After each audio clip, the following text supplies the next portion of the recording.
I don't know why, I remember it very clearly. You know, we were just out playing, and back then they had truant officers, you know, these cars and vans that would drive around looking for children that should be in school, and they picked us up one day and took us to school. It wasn't that Regents Professor Ophelia Zepeda didn't want to go to school. Coming from Mexico and living in the small farming town of Stanfield, Arizona, neither she nor her parents knew about it. They never went to school. There was no schooling for them, you know, just not a part of their world at all. From that humble beginning, Ophelia Zepeda has become the leading intellectual voice of the Tohono O'odham, people of the desert. She's a very important scholar for linguists, as well as a resource for the university and an example for Indian people of what can be accomplished. That it's an instrument. All of Ophelia's academic accomplishments share a common thread, a commitment to language. She wrote the only grammar textbook on the O'odham language. And then finally you get pictures that in O'odham, for some of these old people, the only way that they can transfer it is orally. You know, they have no other way. And if they can't transfer it that way, if the language is not there, or if there's nobody on the other side to receive that information, no, it's gone for good. The O'odham Nation covers thousands of acres that are home to many plants of medicinal and textile value.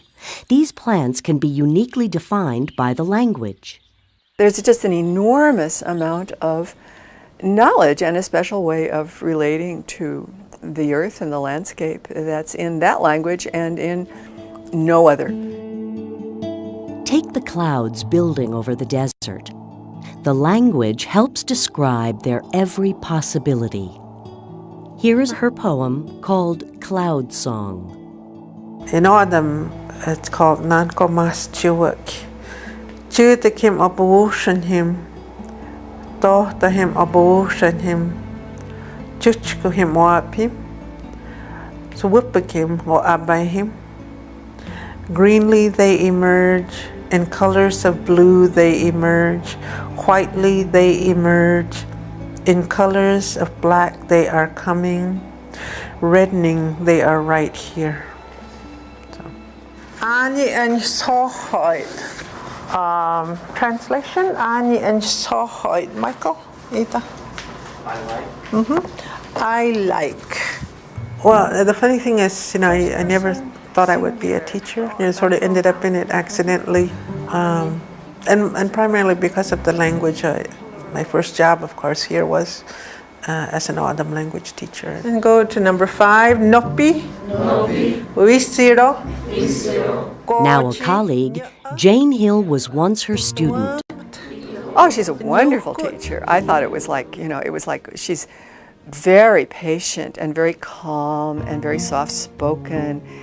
And I'd come out of there feeling like I'd had an hour of yoga or something. You know, it was lovely. Ophelia may work quietly, but she works effectively. Her style is quite different from any other leader that I know at the U of A. Yet she's able effectively to pull off huge, complex projects that span not just two cultures, but many cultures. The example would be the American Indian Language Development Institute.